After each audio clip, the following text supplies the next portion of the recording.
अखण्डमण्डलाकारं व्याप्तं येन चराचरं तत्पदं दर्शितं येन तस्मै श्रीगुरुवे नमः।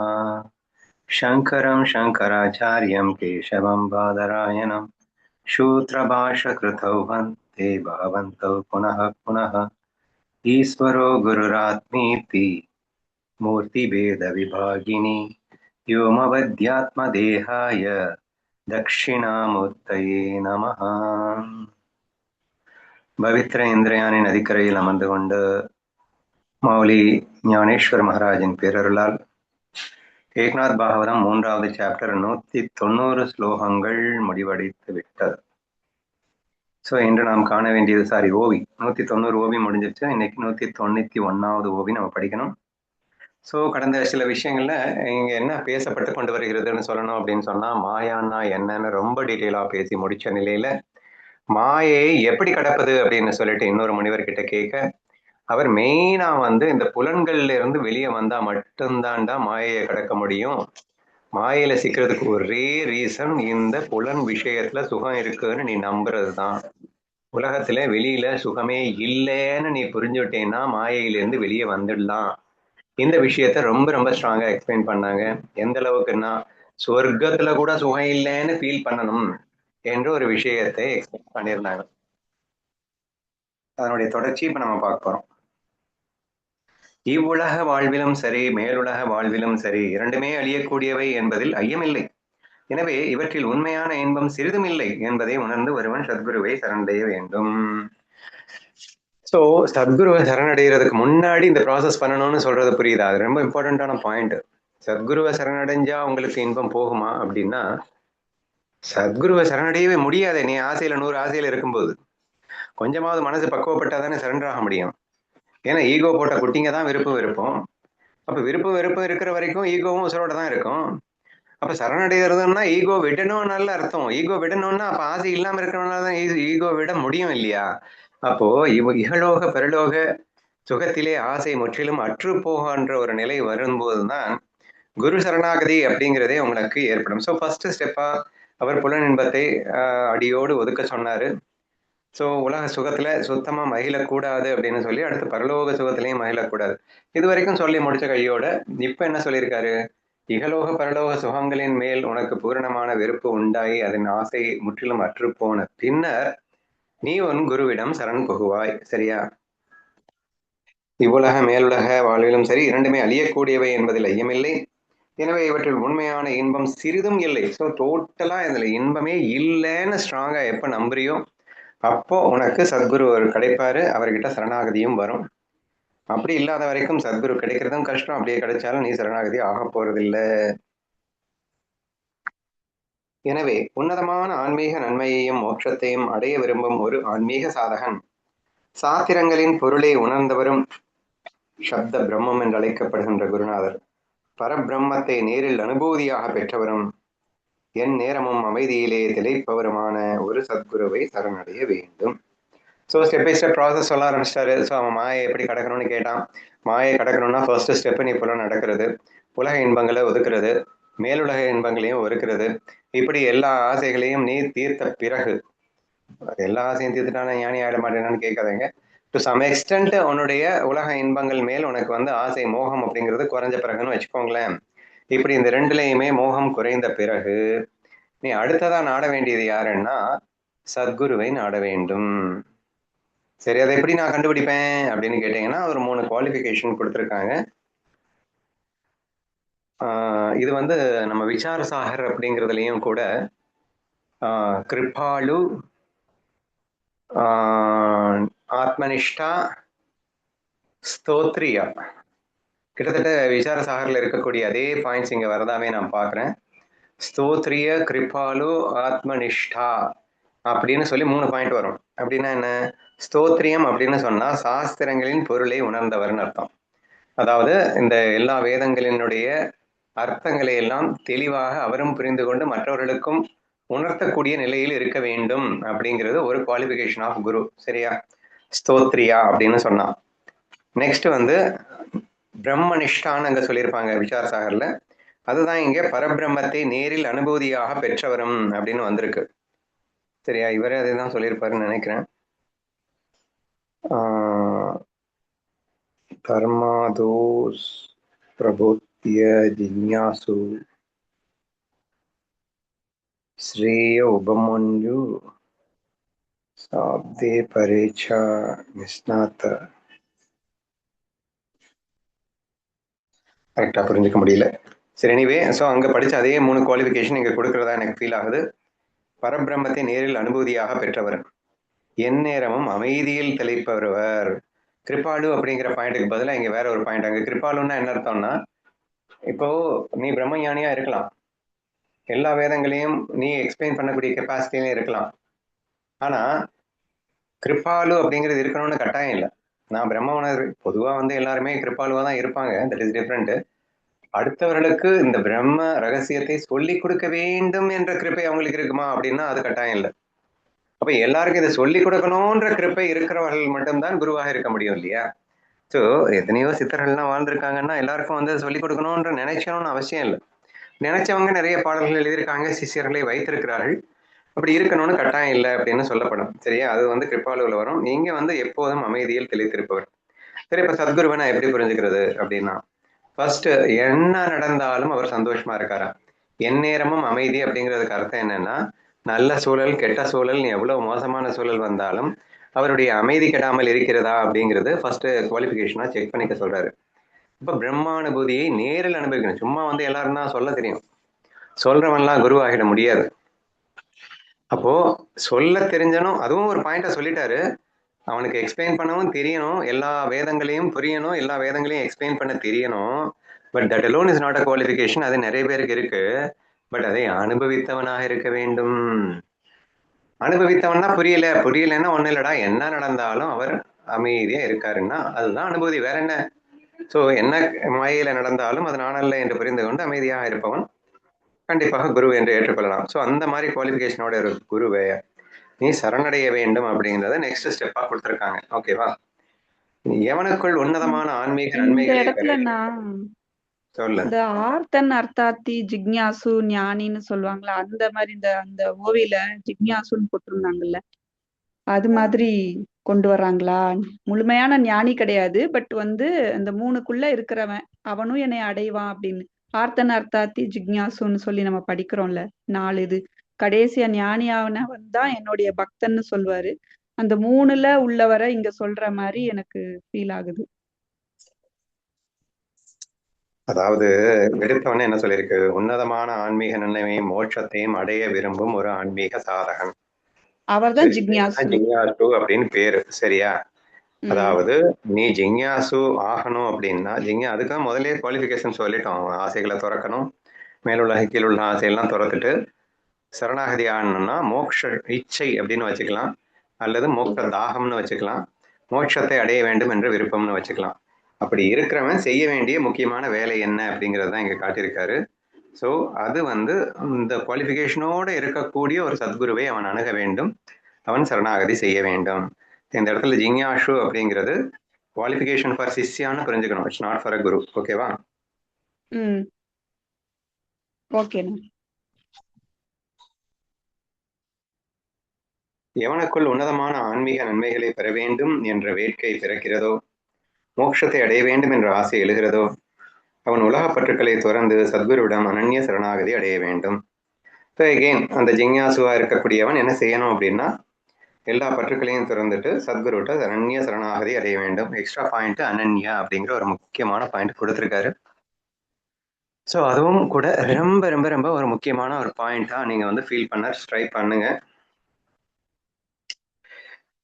அதாவது உன்னதமான ஆன்மீக நன்மைகளை பெற வேண்டும் என்ற வேட்கை பிறக்கிறதோ, மோட்சத்தை அடைய வேண்டும் என்ற ஆசை எழுகிறதோ. இப்போ நம்ம குரூப் மெம்பர்ஸ்ட யார்ட்டையாவது கேட்டீங்கன்னா இந்த ரெண்டுல ஏதாவது பங்கம் குறைச்சலா இருக்கும்னு நினைக்கிறீங்களா? ஆன்மீக நன்மைகளை பெற வேண்டும் என்ற வேட்கை இல்லாமலா இருக்காங்க? மோட்சத்தை அடைய வேண்டும் என்ற ஆசை இல்லாதவங்களா இருக்காங்க? இல்லாம இருந்தா எத்தனை வருஷமா தொடர்ந்து வந்து இந்த சத்சங்கத்துக்கு வர முடியுமா? ஸோ தேர்ஃபோர் சின்ன வெட் கண்டிப்பா அது எல்லாமே இருக்கு. ஆனா கூடவே என்ன இருக்குன்னா உலகப்பற்றும் சேர்ந்து இருக்கு. அதனாலதான் இங்க சொல்லியிருக்காரு, அது இருந்தா மட்டும் பத்தாது, அது இருக்குது அப்படின்னா நீ அடுத்து என்ன செய்யணும்? பற்றுக்களை துறக்கணுமா வேணாமா? அதுதான் நான் முதல்லயே சொல்லிட்டேன். ஆசை இருந்ததுன்னா இந்த உலகம் மேலுலகம் எல்லா ஆசையும் துறக்கணும்ல. எல்லா பற்றுக்களையும் துறந்தாதானே நீ வந்து சரணடையவே முடியும். இல்லைன்னா சரணாகதியே உனக்கு கிடைக்காதே என்ற அடிப்படையில் பார்க்கும்போது ஸோ அந்த மோட்ச இச்சைங்கிறதும் நல்ல குவாலிஃபிகேஷன் தான். இல்லைன்னா ஒண்ணுமே பண்ண முடியாது.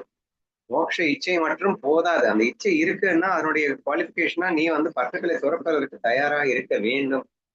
அது ரொம்ப ரொம்ப முக்கியம். அடுத்து சத்குருவிடம் அனன்ய சரணாகதி அடைய வேண்டும்னு எக்ஸ்ட்ரா ஒரு பிட்ட போட்டுட்டார். சரியா?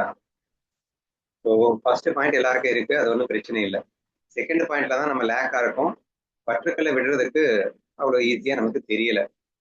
பற்றுக்களையும் ஓரளவுக்கு விட்டு விட்டேன் அப்படின்னு சொன்னா அனன்ய சரணாகதி அடைய வேண்டும் அப்படிங்கிறது 3வது குவாலிட்டி. ஏன்னா 100% பற்றுக்களை விட்டும் போதுதான் அனன்ய சரணாகதிங்கிறது பாசிபிலிட்டியா இருக்கு. கொஞ்சம் பற்று இருந்தா கூட அந்த ஈகோ இருக்குன்னு அர்த்தம். ஈகோ இருந்துச்சு அப்படின்னா ஆட்டோமேட்டிக்கலி சரணாகதி வராது. அது என்னங்க ஈகோக்கும் பற்றுக்கும் லிங்க் பண்றீங்க அப்படின்னு நீங்க கேட்கலாம். நான் அடிக்கடி சொல்லிட்டு வரேன், ஈகோ போட்ட குட்டிங்க தான் இந்த பற்று, வெறுப்பு வெறுப்பு அப்படிங்கிறது. அந்த ஒரு நாணயத்தின் 2 பக்கங்கள் மாதிரி. ஒன்று இல்லாமல் ஒன்று இருக்க முடியாது. ஈகோ இல்லைன்னா பற்று இருக்காது, பற்று இல்லைன்னா ஈகோ இருக்காது. இவங்க 2 பேரும் கூடவே தான் இருப்பாங்க, சிவன் சக்தி மாதிரி. சரியா? சோ அப்படிப்பட்டவங்க இவங்க அப்படின்றத முதல்ல புரிஞ்சுக்கணும். அப்போ ஈகோ இருக்கிற வரைக்கும் நீ சரணாகதி ஆக முடியாது. ஜெனரலா எல்லாருக்கும் தெரிஞ்ச விஷயம். இப்ப என்ன சொல்லியிருக்காரு? பற்று இருக்கும் போது சரணாகதி ஆக முடியாது அப்படிங்கிறதுனால திறந்து விட்டு சரணாகதி ஆகணும்னு சொல்லியிருக்காரா? நாங்க ஈகோ எடுத்தா போதாதாங்க, பற்றையும் சேர்ந்து எடுக்கணுமா அப்படின்னு நீங்க கேட்கலாம். இல்லை, பற்று இருந்துச்சுன்னா ஈகோ தன்னா பின்னாடி வளர்ந்துகிட்டு தானே இருக்கும். பற்றுன்னா என்னது? எனக்கு இது இல்லாம வாழ முடியாது, எனக்கு இந்த இடத்துல கண்டிப்பா இருந்தே ஆகணும் அப்படின்னு நீங்க நினைச்சிட்டீங்கன்னா நீங்க பற்று வச்சுட்டீங்கன்னு அர்த்தம். அப்போ ஆட்டோமேட்டிக்கா அனன்ய சரணாகதிக்கு எங்க போறது? அனன்ய சரணாகதின்னா உனக்குன்னு எதுவுமே இருக்கக்கூடாது. அவர்கிட்ட எல்லாத்தையும் ஒப்படைச்சிட்டேன்னா இனி உனக்குன்னு ஒரு மண்ணு இருக்கக்கூடாது. அவர் என்ன சொல்றாரோ அதை செய்யணும். அதுக்கு பேரு தான் அனன்ய சரணாகதி. நீ உனக்குள்ள ஒரு கண்டிஷன் இப்படித்தான் இப்படித்தான் அப்படித்தான் இதெல்லாம் இல்லாம வாழ முடியாது, இது எனக்கு கண்டிப்பா வேணும்ப்பா, இப்படி இல்லாம என்னால இருக்க முடியாதுப்பா அப்படின்னு நீ என்னத்தையாவது வச்சு 1 2 கூட வச்சுக்கோப்பா. நீ நிறைய கூட வச்சுக்க வேணாம். நிறைய ஆசைகள் இருந்தா நிறைய ஈகோ இருக்கும்னு வச்சுக்கோங்க. ஒரு 1 ஆசை 2 ஆசை கூட வச்சுக்கோங்க. என்ன என்னங்க ஆசைப்பட்டேன், இது கூட இல்லைன்னா இங்க எப்படிங்க அப்படின்னு இந்த ஒரு ஆசை வச்சிருந்தா கூட எப்படி சரணாகதி வரும்? அனன்ய சரணாகதி ஏற்பட வழியே இல்லை. சரிங்க, அதுக்கு எதுக்குங்க ஈகோவோட லிங்க் பண்ணுறீங்க அப்படின்னு கேட்டா, குரு சொல்றதை கேட்கல அப்படின்னா நீ அறிவாளி நினைக்க போய் தானே கேட்கல. அப்ப நீ ஈகோல தானே இருக்க. ஆழமரம் இருக்கு அப்படின்னா ஆழமரத்தை வேரோட வெட்டுறோம் அப்படின்னு வச்சுக்கோங்க. அது நிறைய வேர் விட்டுரும், அதையும் சேர்ந்து வெட்டிக்கணும். அந்த வேரை மட்டும் சின்ன சின்ன வேர் விட்டுட்டு அந்த வேரை மட்டும் வெட்டிட்டு இந்த பெரிய தண்டை விட்டாலும், இல்லைன்னா இந்த பெரிய தண்டை வெட்டிட்டு அந்த வேரை மட்டும் நான் விட்டுறேன் அப்படின்னாலும் அதனால பிரயோஜனம் கிடையாது. அது வளர்ந்துகிட்டே தான் இருக்கும்.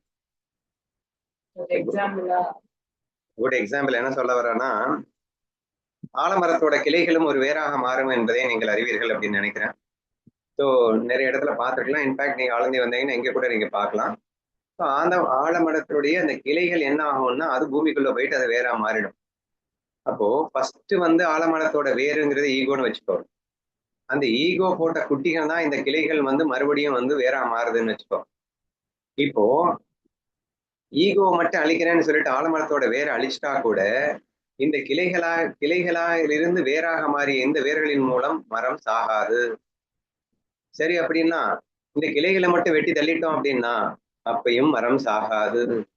அப்ப ஈகோ லைக்ஸ் அண்ட் டிஸ்லைக்ஸ் ரெண்டையும் சேர்ந்து அழிச்சா மட்டும்தான் அந்த மரம் சாகும். ஸோ நீங்க இதை எக்ஸாம்பிளா ஈக்குவேட் பண்ணிக்கோங்க அப்படின்னு சொல்றா, கண்டிப்பா எடுத்துக்கலாம். ஸோ இந்த மாதிரி நீங்க என்ன நினைப்பீங்கன்னா, எங்க சின்ன ஆசை தாங்க இருக்கு, அதுக்காக ஈகோ இருக்குன்னுலாம் சொல்லாதீங்க அப்படின்னா. இந்த சின்ன ஆசை இருந்தா கூட குரு சொல்றதை கேட்க மாட்டேல்ல. குரு சொல்லும் போது அந்த விஷயத்துல எந்த விஷயத்துல நீ ஆசை வச்சிருக்கியோ அந்த விஷயத்துல குரு சொல்லும் போது குரு முட்டாளல்ல தெரியுமா? குரு புரியவே இல்லை அப்படின்னு சொல்லிட்டு குரு முட்டாள தெரிஞ்சிருவானே. வேருக்கு ஜலம் பார்த்து கொண்டு என்னதான் கிளைகளை வெட்டினாலும் அது அந்த மாதிரி ஸோ அனன்ய பக்தி அப்படிங்கிறது வரணும்னா உங்ககிட்ட ஈகோ அல்லது லைக்ஸ் அண்ட் டிஸ்லைக்ஸ் ஜீரோவா இருந்தா மட்டும்தான். ஏன்னா முழுசா நீ ஒப்படைக்கணும் அப்படின்னா அவ்வளவு ஈஸி கிடையாது. அப்படி நான் இவ்வளவு நேரம் சொல்லிட்டு இருக்கிறத கூட சரணாகதிக்கு மட்டும்தான் சொல்லியிருக்கேன், சரியா? அது என்ன அனன்ய சரணாகதின்னு எக்ஸ்ட்ரா ஒரு பாயிண்ட் கொடுத்துருக்காரு அப்படின்னு உங்களுக்கு தோணலாம். அப்போ சரணாகதி அப்படின்னாலே அனன்ய சரணாகதியா இருந்தா மட்டும்தான் அது சரணாகதி. நான் எங்கேயும் சரணாகதியில இருப்பேன், இன்னொரு இடத்துலயும் சரணாகதியில இருப்பேன் அப்படின்னு சொன்னா அது உண்மையில உன்னை நீ ஏமாத்திக்கிறேன்னு தான் அர்த்தமே தவிர அது சரணாகதியா இருக்கவே முடியாது. இது ஞானேஸ்வரியில எங்க ஞானதேவர் சொல்லியிருக்காருன்னு சொல்லணுமா? திங்கட்கிழமையானா விநாயகனுக்கும், செவ்வாய்க்கிழமையானா யாருக்குடா? தட்சிணாமூர்த்தின்னு நினைக்கிறேன். வியாழக்கிழமை தட்சிணாமூர்த்திக்கு, அப்புறம் ஏகாதசின்னு வந்தா எனக்கு அப்படின்னு சொல்லி கிருஷ்ணனுக்கு அப்படின்னாரு, எனக்கு அப்படின்னு சொல்லிட்டு ஒரு தெய்வ வழிபாடுகளை பத்தி ஒரு நாளைக்கு ஒரு தெய்வத்துக்கிட்ட போய் சரணாமானா. இன்னைக்கு திங்கக்கிழமைடா அப்படின்னா இங்க போயிட்டு சரணாயிடு. இன்னைக்கு ஏகாதசி கண்ணனை போயிட்டு சரணாகதி பண்ணிட்டு வந்துடுறா அப்படின்னு சொல்லிட்டு அவன் இஷ்டத்துக்கு வந்து எல்லா தேவதைகளையும் வழிபட்டு கொண்டு எல்லா தேவதைகளும் நான் உன்னையே கதி என்று பட்டுகிறேன் அப்படின்னு சொல்லிட்டு கிருஷ்ணன்ட்ட சொல்றேன்னு வச்சுக்கோயேன். அடுத்து நேர மறுநாள் விநாயகன்ட்டு போயிட்டு விநாயகா நான் உன்னையே கதின்னு பட்டிட்டு இருக்கேன் அப்படின்னு சொன்னா ராடு பண்ற மாதிரி அர்த்தமா இருக்குதா? ஸோ டோட்டலி நீங்க இப்படித்தான் ஏமாத்திட்டு தெரியுறீங்க. ஸோ இந்த தெய்வம் கொடுக்கலன்னா அந்த தெய்வம் கொடுக்கும், இந்த தெய்வம் கொடுக்கலன்னா அந்த தெய்வம் கொடுக்கும். அதனால ஒட்டுமொத்தமா நான் உன்னையே நம்பியிருக்கேன் எல்லாத்தையும் பொய் சொல்லி வச்சிட்டோம் அப்படின்னா ஏதாவது ஒரு தெய்வம் கொடுக்காதா? இப்படி எல்லாம் நம்ம லூசுத்தனமா கால்குலேட் பண்றோம் அப்படின்னு பயங்கரமா திட்டிருப்பாரு அந்த இடத்துல, சரியா? ஸோ தேர்ஃபோர் இங்கே நீ ஏமாற்றிக் கொள்பவனாக இருக்கும் பட்சத்தில் மட்டும்தான் நீ 2-3 பேரிடத்தில் சரணாகதி அடைய முடியுமே தவிர நீ உண்மையிலேயே ட்ரூத்ஃபுல்லா இருக்கணும் அப்படின்னு நினைச்சேன்னா நீ ஒருத்தர்கிட்ட மட்டும்தான் சரணாகதி அடையவே தவிர பல பேர்கிட்ட சரணாகதி அப்படிங்கிறது வாய்ப்பே இல்லை அப்படிங்கிற ஒரு விஷயத்த நீங்க இந்த இடத்துல புரிஞ்சுக்கணும். ஓகேவா?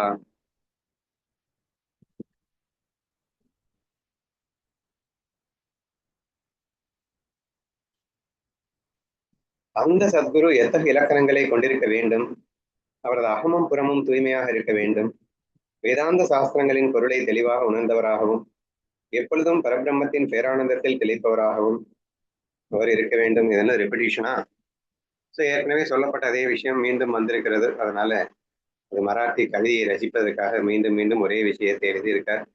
There is no new thing. ஏற்கனவே சொல்லப்பட்ட அதே விஷயம் மீண்டும் சொல்லப்பட்டிருக்கு. ஸோ அனன்ய சரணாகதி ஏற்படுத்த வேண்டும்னு சொல்லிட்டு அந்த அனன்ய சரணாகதி யாரிடம் நீ செய்ய வேண்டும்? Very very important point. யாரிடம் அப்படின்னா அந்த குவாலிஃபிகேஷனையும் புரிஞ்சுக்கோ. அவர் உள்ளும் புறமும் தூய்மையாக இருக்க வேண்டும். வெளியில வந்து நல்லா நீட்டா இருக்காருன்றது பெரிய விஷயம் இல்லை. உள்ளேயும் அந்த அன்பு அப்படிங்கிற அந்த நீட்னஸ் அங்க இருக்க வேண்டும். வேதாந்த சாஸ்திரங்களின் பொருளை தெளிவாக உணர்ந்தவராகவும் எப்பொழுதும் பரபிரம்ம தேரான. ஏன்னா எல்லா வேதாந்த சாஸ்திரங்களும் புரிஞ்சுக்கிட்டவன் நிறைய பேர் இருக்கான், பட் அதை அனுபவிக்கிறவன் எத்தனை பேர் இருக்கான் அப்படிங்கிறதான் பெரிய கேள்வி, சரியா? சோ அதை புரிந்தவராகவும் இருக்கணும், அனுபவிக்கிறவரும் இருக்கணும் அப்படிங்கிறது தான் அடுத்த முக்கியமான பாயிண்டா சேர்த்திருக்காரு. பேரானந்தத்தில் திளைப்பவராகவும் அவர் இருக்க வேண்டும் அப்படிங்கிறது குருவுடைய குவாலிஃபிகேஷன் இந்த இடத்துல சொல்லப்பட்டிருக்கு. ஒன்ஸ் அந்த மாதிரி குருவை செலக்ட் பண்ணிட்டேன்னா அப்புறம் என்ன செய்யணும்?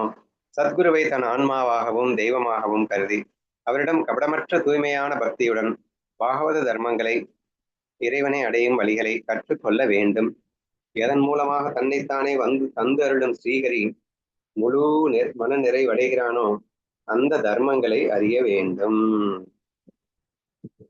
அதாவது முதல்ல அந்த குருவை ஐடென்டிஃபை பண்ணிட்டியா? இப்ப என்ன செய்யணும்னா சத்குருவையே தன் ஆன்மாவாகவும் தெய்வமாகவும் கருதி. அது என்னது? இப்போ நம்ம இந்த ஹையர் கிளாஸஸ் எல்லாம் நீங்க கேட்டுட்டு இருக்கிறதுனால உங்களுக்கு ஈஸியா அண்டர்ஸ்டாண்ட் ஆகும். இப்போ இன்னைக்கு கூட ரொம்ப எலாபரேட்டா நம்ம என்ன டிஸ்கஸ் பண்ணினோம்னா சச்சித்தானந்த உணர்வு தாண்டா அதிஷ்டான உணர்வு, அதுதாண்டா டிரைவிங் ஃபோர்ஸ், அதுதாண்டா மூலம், அது இல்லைன்னா எதுவுமே இல்லடா. இங்கே பலாயிரக்கணக்கான உணர்வுகளாக நீ வெளிப்பட்டு வருகின்ற போதும் அந்த பலாயிரக்கணக்கான உணர்வுகளின் வெளிப்பாடு அனைத்திற்கும் மூலமாக இருப்பது எதுன்னா சச்சித்தானந்த உணர்வே தான் அப்படின்னு சொல்லிட்டு நம்ம ரொம்ப எலாபரேட்டா சொல்றோம் இல்லையா? அப்போ this is the base for that அப்படின்னு சொல்லும் போது அதனுடைய மகத்துவம் நமக்கு புரியுது. அந்த மாதிரி இங்க சத்குருவை தன் ஆன்மாவாக அப்படின்னு சொல்லிட்டாரு. அப்போ என்னுடைய இது எல்லாமே இந்த பாடி மனசு இது எல்லாத்துக்குமே மூலம் எரு அப்படின்னு சொன்னா ஆன்மான்னு சொல்லுவோம். பொதுவா வந்து என்னுடைய ஆன்மா தான் இந்த உடல் மனம் புத்தி அனைத்துக்கும் சரீரம். எனக்கு தான் ஆன்மான்னா என்னன்னு தெரியாது. பரவாயில்ல விடு, குரு கிடைச்சிட்டாருல, அவரே இந்த உடல் மனம் புத்தி அனைத்துக்கும் மூலம்னு நினைச்சுக்கோ. சத்குருவையே உன் ஆன்மாவை எடுத்துக்கோ, அவ்வளவுதானே. உனக்கு ஆன்மான்னா புரியாது, ஆன்மான்னா தெரியாது, அது எங்கேயா இருக்கு அப்படின்னு கேட்ப. ஆனா சத்குரு உன் கண்ணுக்கு தெரியறாருல்ல. ஏன்னா பிரம்மஸ்வரூபம் அல்லவா அந்த சத்குரு. அப்படி இருக்கிறதுனால பரமாத்மாவே அல்லவா அந்த சத்குரு. அதனால உனக்கு ஆன்மான்னா என்னன்னு புரியல அப்படின்றத பத்தி கவலைப்படாத. அந்த மாதிரி ஒரு குரு கிடைச்சிட்டாருன்னா அவரும் ஆன்மாவா நினைச்சுக்கோ. அப்படின்னா அவரை உன்னுடைய ரூட்டா நினைச்சுக்கோ, அல்லது அவருடைய அதிஷ்டானமா பேஸா நினைச்சுக்கோ. அவரை இறுக்கி பிடிச்சுக்கோ. அவர் தான் எல்லாம் அப்படின்னு நினைச்சுக்கோ. அவரால் தான் நீ இருக்கேன்னு ஃபீல் பண்ணு. அந்த மாதிரி நீங்க எடுத்துக்கணும். ஓகேவா? தெய்வம்னு சொன்னாலும் அதேதான். ஸோ தெய்வம் ஏன்னா நம்மளுடைய இயக்குபவன், என்ன இயக்குபவனே அந்த தெய்வம் தானே. ஸோ ஆன்மாவாகவும் தெய்வமாகவும் கருதி அவரிடம் கபடமற்ற தூய்மையான பக்தியுடன். ஏங்க இப்படி எல்லாம் வார்த்தைகளை போடுறாரு? கபடமத்தோட எவனாவது போவானா அப்படின்னா என்னங்க பண்ணி தொலைக்கிறது? ஆசை இருக்கிற வரைக்கும் கபடமும் வந்து தொலையுது இல்லைங்க. நீ குருன்னு சொல்லிப்ப, ஆனா உள்ளுக்குள்ள சில கபடம்னா ஏமாத்துற வேலை, குருவையே ஏமாத்துற வேலை. ஸோ இதெல்லாம் இருக்கத்தான் செய்யும். உண்மையை ஓப்பனா சொல்ல மாட்டோம். சொன்னா அவர் பாதுக்கு ஏதாவது பண்ணிடுவானோ, இதெல்லாமே கபடம்னு வச்சுக்கோங்களேன். சில திரிச்சு பேசுறது, மறைச்சு பேசுறது, இந்த மாதிரியான விஷயங்கள் அப்படிங்கிறதெல்லாம் கபடம் அப்படிங்கிறதுல வந்து சேர்ந்து விடும். சரியா? அது இருக்க வேணாம் அப்படிங்கிறாரு. ஸோ கபடமற்ற தூய்மையான பக்தியுடன் பாகவத தர்மங்களை கற்றுக்கொள்ள வேண்டும். பாகவத தர்மம்னா என்ன? பக்தின்னு சொல்லிட்டேன். பக்தியை கற்றுக்கொள்ள வேண்டும். அப்போ பாகவத தர்மம்னா இறைவனை அடையும் வழின்னு சொல்லியிருக்கு, பக்தின்னு சொல்லலாம். எதன் மூலமாக தன்னைத்தானே தந்தருடும் ஸ்ரீஹரி முழு மன நிறைவடைகிறானோ அந்த தர்மங்களை அறிய வேண்டும். என்னிடம் நீ பக்தன் ஆனால் போதும், நான் உன்னிடம் சரண் புகுவேன்னு கண்ணன் சொல்றான் இல்லையா? அப்போ நீ என்னிடம் சரணானால் நான் உனக்கு சரணாவேன் அப்படின்னு சொல்றான். அப்போ கண்ணனே நமக்கு சரணாகின்றேன் அப்படின்னா சரணாகிற மாதிரி விஷயங்களை என்னன்னு கத்துக்கணும்.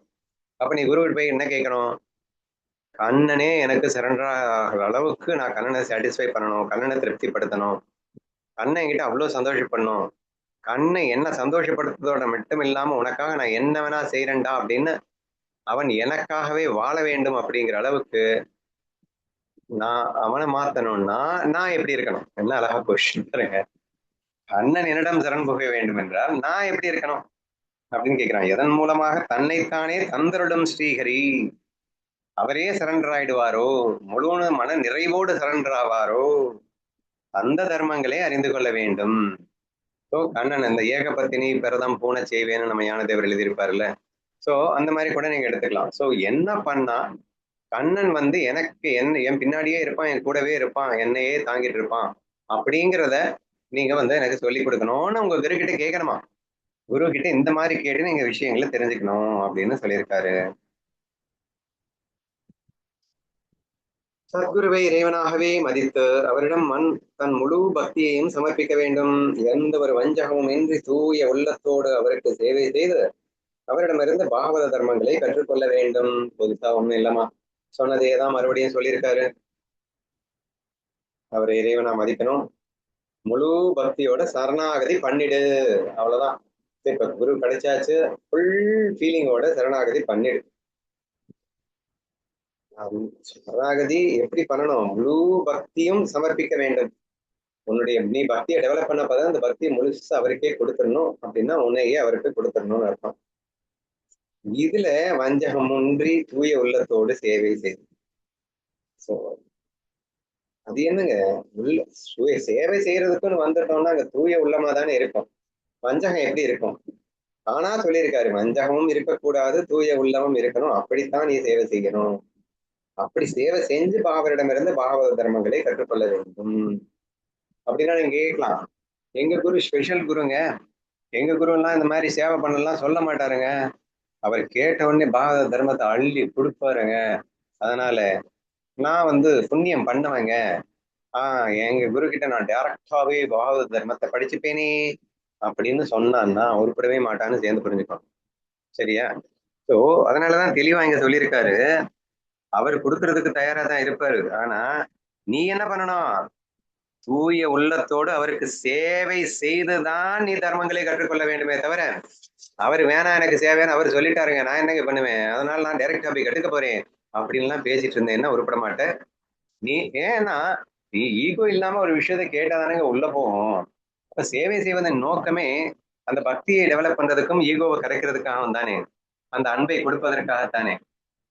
அவரிடம் பெற்ற அன்பை நாம் திரும்ப வழங்கும் அந்த செயலிலே நமது அகங்காரம் கரைகிறது அல்லவா.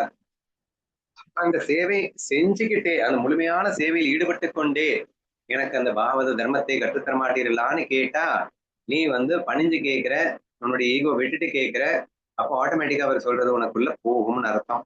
அதை விட்டுட்டு நீங்க அடுத்து என்ன விட்டா, குரு எனக்கு அது கொஞ்சம் அந்த பாகவத தர்மம் என்னவோ நல்லா இருக்கும்னு சொல்றாங்க, எனக்கு அதை கொஞ்சம் சொல்லி கொடுக்குறீங்களா அப்படின்னு கேட்டீங்கன்னா அவர் சொல்லி கொடுத்தாலும் நீ உருப்பிட மாட்டேன்னு சொல்றேன். அவர் ஜெனைனுங்க, அவர் ஜென்டில்மேனு, ஸோ அவர் ஜெனராசிட்டியில இருப்பாரு. ஸோ தேர்ஃபோர் அவர் கொடுப்பாரு. பட் வேலை செய்யுமா அப்படின்றத நீங்க தான் யோசிக்கணும், சரியா? அவரே கூட கொடுக்க மாட்டாருன்னு சொல்லலாம். பக்தி இல்லாமல் கேட்டால் அவனுக்கிடம் பேசாதேன்னு கீதையில சொல்லியிருக்கு. இப்போ நீங்க பக்தி இல்லாம கேட்டீங்கன்னா அவர் கொடுக்க கூட மாட்டாருங்கிறதும் ஒரு உண்மைதான் வச்சுக்கோங்களேன். முதலில் உலக பொருட்களின் மீதான பற்றுக்களை மனதிலிருந்து முழுமையாக நீக்க வேண்டும். அதுதான் முதலே சொல்லிட்டாங்க. சத்புருஷர்களுடன் இணக்கம் கொள்ள வேண்டும். சாதுக்கள் அனைத்து உயிர்களிடத்தும் கருணையும் நட்பும் பணிவும் தகுதிக்கேற்ப காட்ட வேண்டும். சரி, இப்போ அனதர் குவாலிபிகேஷன் எக்ஸ்ட்ராவா வந்திருக்கு. ஃபர்ஸ்ட் பாயிண்ட் முதலே சொன்னதுதான், எல்லா உலக பொருட்கள்ல இருந்தும் ஆசையை தூக்கியாச்சு. நெக்ஸ்ட் சத்புருஷர்களுடன் அப்படின்னா இந்த இடத்துல சாதுக்கள் அல்லது சாதகர்கள் அப்படின்னு சேர்ந்து எடுத்துக்கோம், சரியா? ஏன்னா குரு சரணாகதி அப்படின்னு வந்துருச்சு. அதுக்கப்புறமா குருவுக்கு கீழே இன்னொரு 10-15 சாதகர்கள் இருப்பாங்க. குருவுக்கு கீழே ஒரே சிஷ்யம் தான் இருக்கணும்னு அவசியம் இல்லை. இவங்க எல்லாருமே சத் புருஷர்கள் சாதுக்கள் என்று அழைக்கப்படுவார்கள். யாருக்கு? இந்த குருவிடம் சரணாகதி செய்து சத் புருஷர்களாக இருக்கக்கூடிய அந்த சிஷ்ய பிள்ளைகளை நீங்க இந்த இடத்துல எடுத்துக்குவாங்க. சத் புருஷர்கள் நட்டம், சாதுக்கள் நட்டம். இப்போ அந்த சிஷ்யர்களிடத்திலே நீ இணக்கமாக இருக்க வேண்டும். குரு கிட்ட சரணாகதியை பண்ணிடணும். குரு கிட்ட சரணாகதி பண்ணிட்டு குருவுடைய சிஷ்யர்கள் அப்படின்னா சாதுக்கள்கிட்ட நீ பயங்கர லவ்ல இருக்கணும், பயங்கர இணக்கமா இருக்கணும்னு அர்த்தம். என்ன அர்த்தம்? இந்த ஃப்ரெண்ட்ஷிப் டெஃபினேஷன் கொடுத்தோம்ல, மல்யுத்த வீராங்கனைகள் எப்படி இருப்பாங்க, 3 பாயிண்ட்ஸ் கொடுப்போம். ஃப்ரெண்ட்ஷிப் 100% ஈகோ இருக்கக்கூடாது, 100% ஓப்பன்னஸா இருக்கணும், அப்புறம் என்னது 100% எதிர்பார்ப்பு இல்லாம இருக்கணும். ஸோ இந்த மாதிரி 3 பாயிண்ட் தான் அந்த உண்மையான இணக்கம்னு பேரு, ஃப்ரெண்ட்லியா இருக்கிறது அப்படின்னு பேரு. ஸோ 3 பாயிண்ட் தான் மெயினா சொல்லணும். ஓப்பன் மைண்டட்னஸ், நான் ஈகோ அண்ட் அன்எக்ஸ்பெக்டட்னஸ். ஸோ இது டெவலப் பண்ணிட்டு அந்த கூட இருக்கிற எல்லா சிஷ்யர்கள்ட்டையும் இதை டெவலப் பண்ணிக்கோங்க. இணக்கம் கொள்ள வேண்டும். அது மட்டும் இல்ல, எல்லா உயிர்களிடத்திலுமே கருணையும் நட்பும் பணிவும் தகுதிக்கேற்ப காட்டிக்கொண்டுதான் இருக்கணும். ஸ்பெஷலா சொல்லிட்டாரு, குரு பக்தர்கள் கிட்ட சாதுக்கள் கிட்ட கண்டிப்பா நீ வளர்த்துதான் ஆகணும். அது மட்டும் இல்லாம எல்லார்கிட்டையுமே நீ பணிவையும் பக்தியும் எல்லாத்தையுமே நீ கத்துக்கிட்டு தான் இருக்க வேணும். இது அடுத்தடுத்த குவாலிபிகேஷன். ஓகேவா? முதலாவதாக உலக விஷயங்களிலிருந்து விலகி இருக்கும் அசங்கத்தன்மையை மனதில் உறுதியாக நிலைநிறுத்த வேண்டும். ஒவ்வொரு ஓவியிலையுமே அவர் இந்த விஷயத்தை எவ்வளவு இன்சிஸ்ட் பண்ணியிருக்காருன்னு பாருங்க. ஒரு தடவை சொல்லலாம், 2 தடவை சொல்லலாம், ஆனா பல தடவை கூட சொல்லலாம். ஆனா பல 1000 தடவை சொல்ற மாதிரி அவர் திரும்ப திரும்ப திரும்ப ஏன்னா அடுத்த பாயிண்ட் சொல்லணும் அப்படிங்கிறப்ப இந்த ஒரு பாயிண்ட போட்டு விட்டு தான் சொல்லணும்னு அவருக்கு தோணுது போல. ஆதி பிரபஞ்சாச்சா அசங்கு, முதல்ல உலக விஷயங்களிலிருந்து விலகி அசங்கத்தன்மையை, பற்றற்ற நிலையை மனதில் உறுதியாக நிலைநிறுத்த வேண்டும்.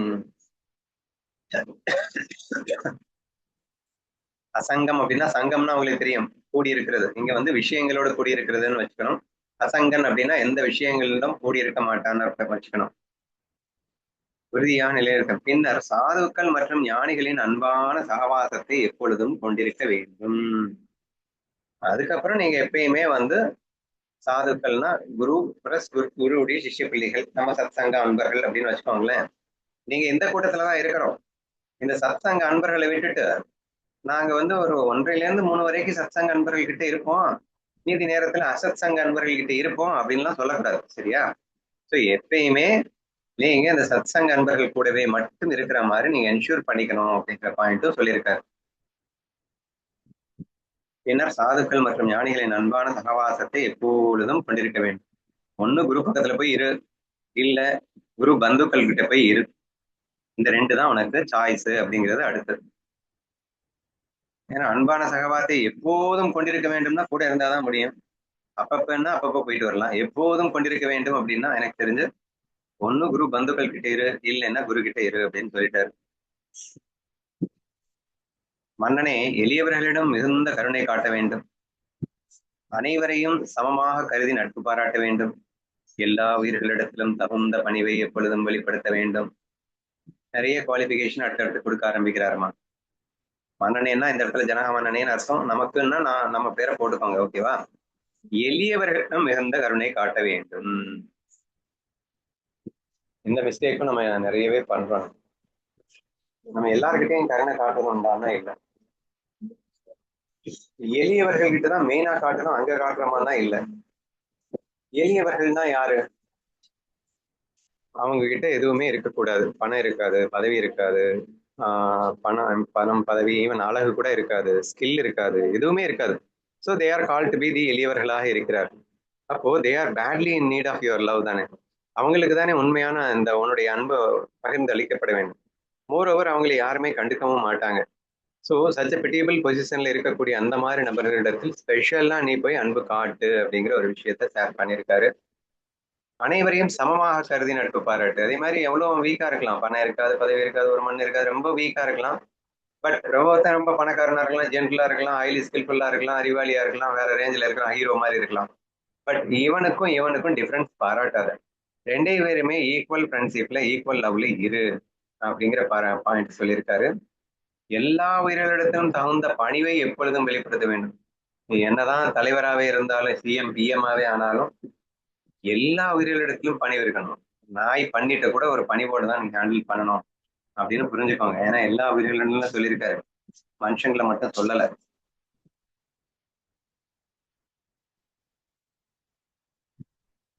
தூய்மை, தவம், பொறுமை, மௌனம், வேதாந்த நூல்களை கற்றல், நேர்மை, பிரம்மச்சரியம், அஹிம்சை மற்றும் இன்ப துன்பம் போன்ற இரட்டைகளில் சமநிலையை காத்தல் ஆகியவற்றை வளர்க்க வேண்டும். ஞானேஸ்வரி படிக்கிற மாதிரியே இருக்கும்னு ஞானதேவர் வச்சு நாராயண ஜாதவ் மகாராஜ் சொன்னது அப்படியே தான் இருக்கு.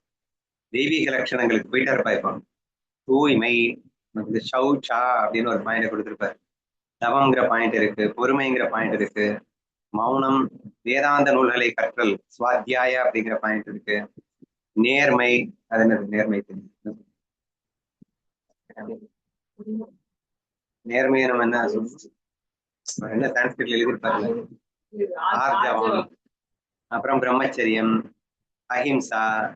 ஸோ ஞான லட்சணங்கள், தெய்வீக லட்சணங்கள் உள்ள போயிட்டா இருப்பா. இப்போ இன்ப துன்பம் போன்ற இரட்டைகளில் சமநிலையை காத்தல், எல்லாமே அந்த தெய்வீக அல்லது ஞான லட்சணங்களை எல்லாம் நீங்கள் வளர்த்து கொள்ள வேண்டும்.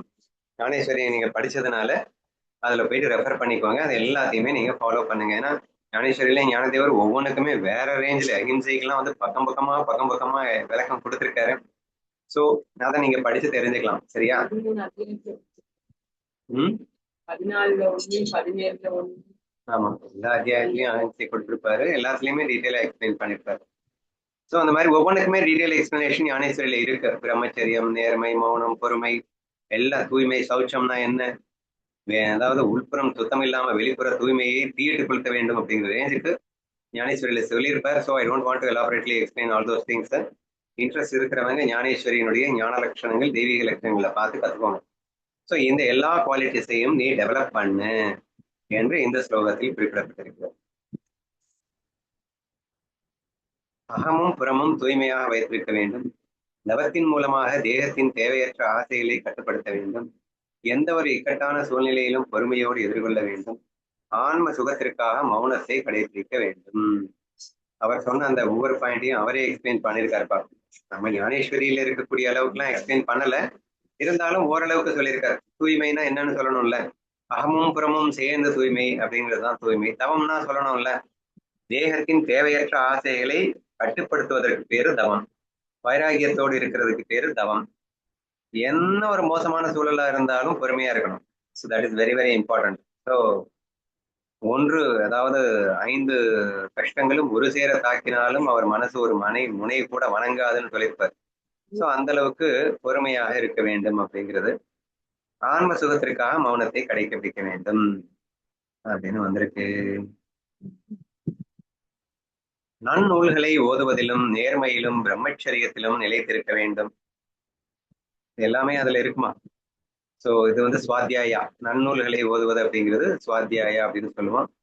நேர்மை அப்படின்றது அவர் சொன்ன மாதிரி ஆர்ஜவம் அப்படிங்கிற பாயிண்ட்ல ரொம்ப டீட்டெயிலா ஞானேஸ்வரியில் எக்ஸ்பிளைன் பண்ணியிருக்காரு. பிரம்மச்சரியம் எல்லாத்தையுமே கண்டிப்பா ஃபாலோ பண்ணுங்க. எவ்வொரேனும் துன்புறுத்தாத அகிம்சை கொள்கையை உறுதியாக கடைபிடித்து இன்ப துன்பங்களான இரட்டைகளை சமமாக கருதும் மனப்பக்குவத்தை பெற வேண்டும். ஏற்கனவே சொன்னதையே திரும்ப திரும்ப சொல்லிட்டு இருக்காரு. அனைத்து உயிர்களிலும் ஆன்மாவாகவும் ஈஸ்வரனாகவும் இருப்பவன் ஒருவனே என்று தரிசிக்க வேண்டும். தனிமையில் இருப்பதையும் வீடற்ற துறவு நிலையையும் தூய்மையான எளிய ஆடைகளை உடுத்துவதையும் பழக வேண்டும். எப்படி கிடைக்கிறதோ அதை கொண்டு எப்பொழுதும் மனநிறைவோடு வாழ வேண்டும். எத்தனை குவாலிஃபிகேஷன் லிஸ்ட் அவுட் பண்ணி போட்டு பார்த்துக்கணும். நம்ம இதுல எல்லாம் இருக்கமா இல்லையா அப்படின்றத டெஸ்ட் பண்ணிக்கிறதுக்காக அந்த குவாலிஃபிகேஷன்ஸ் எல்லாம் நம்ம வந்து டெஸ்ட் பண்ணி பார்த்துக்கலாம் அப்படின்னு நினைக்கிறேன். நம்ம முன்னாடி தெய்வீக லட்சணங்கள் அல்லது ஞானத்தின் லட்சணங்கள் 16 பாயிண்ட் எழுதி வச்சுப்பேன். எழுதி வச்சு டிக்கு போட்டு பார்த்து எத்தனை இதுல இருக்கும், எத்தனை இதுல ஜாஸ்தி இருக்கு, கம்மி இருக்கு அப்படின்னு எல்லாம் செக் பண்ணிக்கலாம்னு வச்சுக்கோங்களேன். சரி, இது ஃபர்ஸ்ட் பாயிண்ட் வந்து ரொம்ப ரொம்ப முக்கியமான ஒண்ணுமா.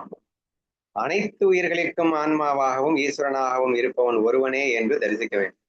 ஏன்னா பாகவத தர்மத்துல ரொம்ப ரொம்ப முக்கியமானது என்னன்னா ஈஸ்வரனை சரணாகதி செய்வது. ஈஸ்வரான்ற concept is the most important in Bhagavata. பொதுவா வேத கிரந்தத்துல ஈஸ்வரான்ற கான்செப்ட் வந்து மேஜரா வராது. பட் இந்த பக்தி கிரந்தமான பாகவதத்துல ஈஸ்வராங்கிற கான்செப்ட் தான் மைய புள்ளியாக எப்போதும் நிலைநிறுத்தப்படும் அப்படிங்கிறத புரிஞ்சுக்கணும். அதனால அனைத்து உயிர்களுக்குள்ளும் அந்தரியாமியாக இருக்கும் ஈஸ்வரன் அப்படின்னு நம்ம சொல்ற மாதிரி எல்லா உயிர்களிலும் ஆன்மாவாக ஈஸ்வரனாக இருப்பவன் ஒருவனே என்று புரிந்து கொண்டு அவனை தரிசிக்க வேண்டும். அனைத்து உயிருக்கும் அந்தரியாமியாக இறைவனே இருக்கிறான் என்பதை உணர்ந்து நீ அவனிடம் எப்போதும் தரிசனம் செய்து கொண்டே இருக்க வேண்டும் தான் அர்த்தம். நீ அவனை வணங்க வேண்டும் அர்த்தம். நெக்ஸ்ட், தனிமையில் இருப்பதையும். இன்ஃபேக்ட் ஞானேஸ்வரியில் எதுக்கு கூட ஒரு பேர் இருக்கு, தனிமையிலேயே இருப்பான். அதுவும் ஒரு பாயிண்ட். ஸோ தனிமையில் இருப்பதுங்கிறது ஒரு ஞான லட்சணமாவே சொல்லியிருப்பாரு. ஸோ அந்த பாயிண்டையும் ஃபாலோ பண்ணுங்க. வீடற்ற துறவு நிலையையும், இங்க வந்து டோட்டலா அந்த சந்நியாச நிலை எல்லாத்தையும் திறந்துட்டு ஜம்முன்னு வந்துடுறது. வீடற்ற துறவு நிலையையும் தூய்மையான எளிய ஆடைகளை உடுத்துவதையும் பழக வேண்டும். ஏன்னா ஆடைகள் வந்து எளிதாகவும் இருக்கணும், ஆனா அதே சமயத்துல தூய்மையானதாகவும் இருக்க வேணும். அடுத்து முக்கியமான பாயிண்ட், என்ன கிடைக்குதோ அதை கொண்டு சந்தோஷமா இருக்கணும். இது இல்லைன்னா ஒண்ணுமே பண்ண முடியாது. அதனாலதான் அடிக்கடி பிச்சை வாங்கு ஒன்னும் வாழ்க்கை பெற்று விட்ட போதிலும் அப்படிங்கிற பாயிண்ட் ஸ்ட்ரென்தன் பண்ணிக்கோங்க. That whatever it may be, I can be blissful with whatever I have. Madam என்ன இருக்கோ அதை வச்சுக்கிட்டு நான் சந்தோஷமா இருப்பேன் அப்படிங்கிற அந்த மனப்பக்குவமும் அந்த விஷயமும் ரொம்ப ரொம்ப முக்கியம் அப்படின்னு புரிஞ்சுக்கணும். எல்லா உயிர்களிலும் இறைவனை காண வேண்டும். பாகவத தர்மத்துல எக்ஸ்ட்ரீம்லி இம்பார்ட்டன்ட் பாயிண்ட், கிருஷ்ணா ஃபீலினுடைய அடிப்படையே இதுதான். இது வந்து ரொம்ப ரொம்ப இம்பார்ட்டன்ட். எனக்கென்று ஒரு வீடு இல்லை என்ற பற்றற்ற துறவு மனப்பான்மையை வளர்க்க வேண்டும். எனக்குன்னு ஒரு வீடு இருந்தாதான் நான் வாழுவேன் அப்படின்னு நினைக்கிறதே மகா முட்டாள்தனம். அந்த பற்றே இல்லாம வாழணும். பேராசைகளை தவிர்த்து எது கிடைக்கிறதோ அதை கொண்டு திருப்தி அடைந்து எப்பொழுதும் மகிழ்ச்சியாக இருக்க வேண்டும். ஒவ்வொரு விஷயத்தையும் 2 தடவை சொன்னாதான் நம்ம மண்டையில ஏறும்னு நினைச்சிட்டாருன்னு நினைக்கிறேன். போன ஸ்லோகத்துல சொன்ன அதே விஷயத்த மறுபடியும் இங்கே சொல்லி இருப்பதாக நான் காண்கின்றேன். ஸோ எது கிடைக்கிறதோ அதை வச்சுக்கிட்டு சந்தோஷமா வாழக்கூடிய அந்த மனசை பிராக்டிஸ் பண்ணிக்கோ என்று மீண்டும் ஒரு முறை சொல்லியிருக்கின்றார்.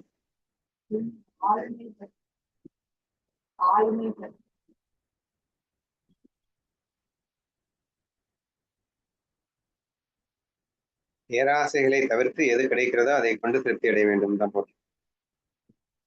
அடுத்து, பாகவத சாஸ்திரங்களில் முழு நம்பிக்கை வைக்க வேண்டும். பிற சாஸ்திரங்களை ஒருபோதும் நிந்திக்க கூடாது.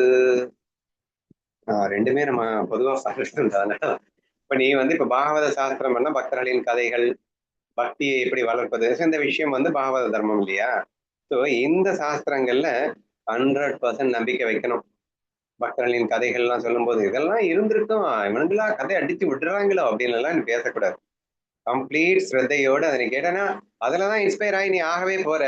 அப்புறம் அதெல்லாம் இருக்குமான டவுட் வந்துருச்சுன்னா அப்புறம் எங்கிருந்து நீ இன்ஸ்பயர் ஆகுறது? அப்புறம் அவங்கள மாதிரி நீ எப்படி ஆகுறது? பாகவத தர்மத்தினுடைய ஸ்பெஷாலிட்டியை நான் அடிக்கடி என்ன சொல்லிட்டு இருக்கேன். இப்ப சுதாமாவை பாக்குறீங்கன்னா அந்த சுதாமா கதையில அவன் இன்ஸ்பயர் ஆகும்போது அவன மாதிரி ஆசையற்ற தன்மை நமக்கு வரணும்ன்றதுக்காக தானே. கூர்மதாசர் கதையை கேட்டேன்னா இப்ப கூட எத்தனை தடவை கேட்டாலும் அழுக வருது அப்படின்னா அதை நம்ம ரியலா ஃபீல் பண்ண போய் தானே, ஐயோ எப்படா நீ உன்னால இப்படி இருக்க முடிஞ்சது, நான் அப்படி இருக்கணும் அப்படின்றது ரியலிஸ்டா பார்த்தா தானங்க நமக்கு அழுக வரும். இதெல்லாம் சும்மா கட்டுக்கதை, இதெல்லாம் நடக்குமா அப்படின்னு நினைச்சிட்டு இருந்தா எப்படி ஃபீல் பண்றது அதை? So therefore 100% trust with the Bhagavata Dharma. இந்த பாகவத கதைகள், பக்தர்களின் கதைகள் இதெல்லாம் 100க்கு 200% ட்ரஸ்ட்ங்கிறது ரொம்ப ரொம்ப இம்பார்ட்டன்ட் குவாலிஃபிகேஷன்மா. அதையும் சொல்லிட்டாரு. சரி, அதுக்காக நீ பிற சாஸ்திரங்கள் நிந்திச்சிடாத. நீ மற்ற அத்வைத கிரந்தங்களையோ அல்லது பைபிள் குரான் இந்த மாதிரி மற்ற கிரந்தங்களை நீ நிந்திக்காத. மனம், வாக்கு, காயம் ஆகிய மூன்றையும் தவறான வழிகளில் செல்லாமல் கட்டுப்படுத்த வேண்டும். இது ஜென்ரலா நமக்கு சொல்றது உண்டு. மனோ, வாக்கு, காயம். காயம்னா இந்த இடத்துல உடல்னு அர்த்தம். சோ உடல் என்னென்ன செய்யணுமோ அதைத்தான் செய்யணும், எப்படி பேசணுமோ அதைத்தான் பேசணும், மனசு எதை சிந்திக்கணுமோ அதைத்தான் சிந்திக்கணும். அல்லது சாத்வீக மனது உங்களுக்கு வந்துருச்சுன்னா ஆட்டோமேட்டிக்காவே இதெல்லாமே நடக்கும்னு கூட வச்சுக்கலாம். இப்படி மூன்றையும் தவறான வழிகளில் செல்லாமல் கட்டுப்படுத்த வேண்டும். தண்டம் அப்படின்னு சொல்லுவாங்க. உண்மை பேசுதல், அந்த கரணம் மற்றும் இந்திரியங்களை அடக்குதல் ஆகியவற்றை கடைபிடிக்க வேண்டும். ஞான லட்சணங்கள்ல மீதி இருக்கிற சொச்சத்தை எல்லாம் சொல்லணும்ல. சோ இங்க சத்யா அப்படிங்கிறது ஒரு ஞான லட்சணத்துல வரும். மற்றும் அந்த கரணம் மற்றும் இந்திரியங்களை அடக்குதல் சமம் தமத்துல வந்துடும். ஆகியவற்றை கடைபிடிக்க வேண்டும். எல்லாத்தையுமே ஆலிஸ் டேஸ்ட், சமம்னா ஆலிஸ் டேஸ்ட் அப்படி இருந்தாதான் அவங்க அந்த கரணம் அடங்கும். சமம் அப்படின்னா இந்திரியங்கள் கம்ப்ளீட் கண்ட்ரோல். ஸோ இதுவெல்லாம் ரொம்ப ரொம்ப இம்பார்ட்டன்ட் ப்ரீ குவாலிஃபிகேஷன் அப்படின்னு சொல்லலாம். யமன் நியமம் ஆசனா அதுல வரக்கூடிய முக்கியமான குவாலிஃபிகேஷன்.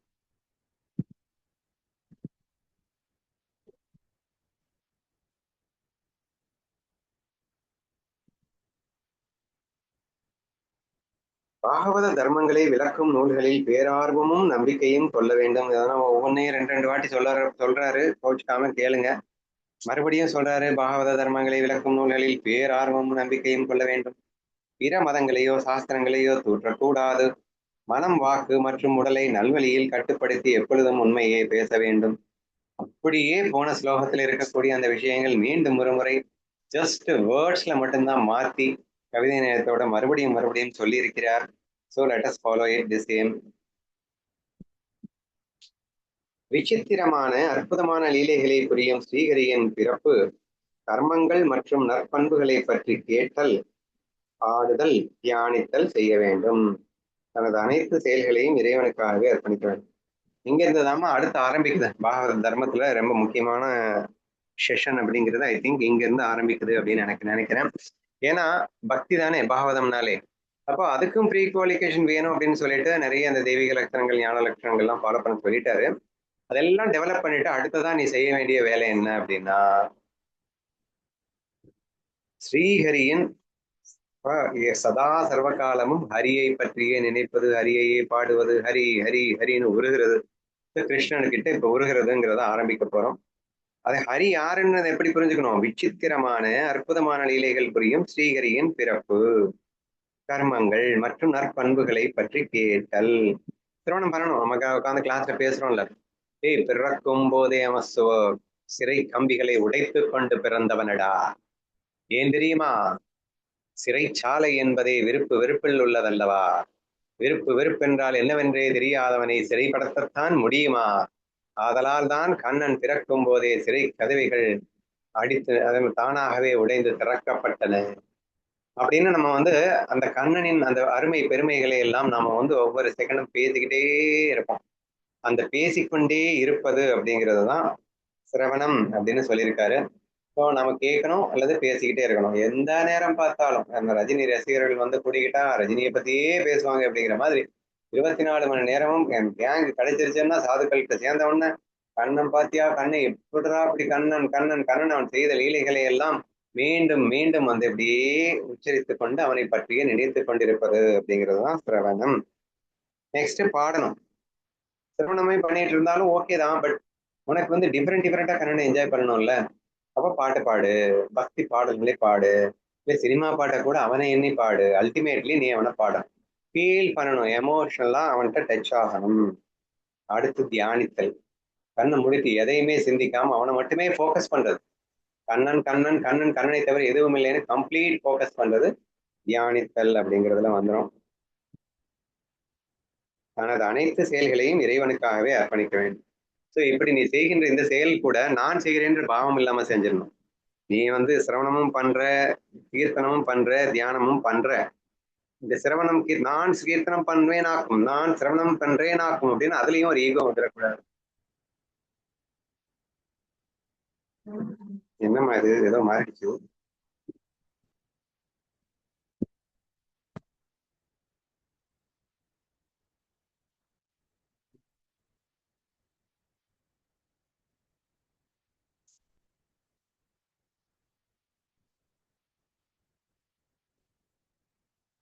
ஸோ சிரவணம், கீர்த்தனம், தியானம் செய்ய வேண்டும்னு சொல்லியிருந்தாங்க. தனது அனைத்து செயல்களையும் இறைவனுக்காகவே அர்ப்பணிக்க வேண்டும் அப்படிங்கிற விஷயம் சொல்லி இந்த ஸ்லோகம், இந்த ஓவி நிறைவடைகிறது. நெக்ஸ்ட், இறைவனின் ஆச்சரியமான லீலைகளை காதுகுளிர கேட்க வேண்டும், அவனது நற்குணங்களை போற்றி பாட வேண்டும், அவனது மங்கள வடிவத்தை மனதில் எப்பொழுதும் தியானிக்க வேண்டும், நாம் செய்யும் எல்லா கர்மங்களையும் அவனுக்கே சமர்ப்பிக்க வேண்டும். இவர் பிளான் பண்ணியே 2 ஓவி எழுதியிருப்பார்ப்பா. ஒவ்வொரு ஓவியும் அடுத்த ஓவியும் சேம் மீனிங் வித் டிஃப்ரெண்ட் கவி. கவிதையில மட்டும்தான் டிஃபரன்ஸே தவிர மீனிங்ல ஒரு டிஃபரன்ஸே இல்லை. போன ஸ்லோகத்துல சொன்ன அதே விஷயம் மீண்டும் சொல்லப்பட்டிருக்கிறது. ஆச்சரியமான லீலைகள் காது குளிர கேட்க வேண்டும் சிரவணம், நற்குணங்களை போற்றி பாட வேண்டும் கீர்த்தனம், மங்கள வடிவத்தை மனதில் எப்போதும் தியானிக்க வேண்டும் தியானம். இப்படி எல்லா கர்மங்களையும் அவனுக்கே சமர்ப்பிக்க வேண்டும். அதுல செய்யும் போது ஈகோ வந்துடாம அதை கூட அவன்கிட்ட சமர்ப்பணம் பண்ணிட்டு பண்ணு. அப்படியே டிட்டோ ஸ்லோகா தான் ஒவ்வொரு 2 ஓவி. ஒரு தடவை சொன்னா பத்தாதுன்னு 2 தடவை அற்புதமா சொல்லிட்டு வர்றாரு. யாகங்கள், தானங்கள், தவம், ஜபம் மற்றும் தனக்கு மிகவும் பிடித்தமான உடைமைகள் எதுவாக இருந்தாலும் அத்தோடு தன் மனைவி, மக்கள், வீடு என தனது பிராணனை கூட அந்த பரம்பொருளுக்கு நிவேதனமாக அர்ப்பணிக்க வேண்டும். சரணாகதின்னா எப்படி இருக்கணும்னு இப்படித்தானே சொல்லணும். சும்மா சரணாகதி சரணாகதி வாரிகளே பேசிடலாம். சரணாகதினா என்னடான்னா, நீ யாகம் பண்ணா யாருக்காக பண்ணணும்? கண்ணனுக்காக. தானங்கள் பண்ணணும் எதுக்காக? கண்ணனுக்காக. தவம் பண்ணணும், ஜபம் பண்ணணும், மற்றும் உனக்கு மிகவும் பிடித்தமான உடைமைகள் எதுவா இருந்தாலும், முக்கியமா மனைவி, மக்கள், வீடு, ஏன் உன் உசுர கூட அந்த பெரும்பொருளுக்கு நிவேதனமா அர்ப்பணிக்க வேண்டும்.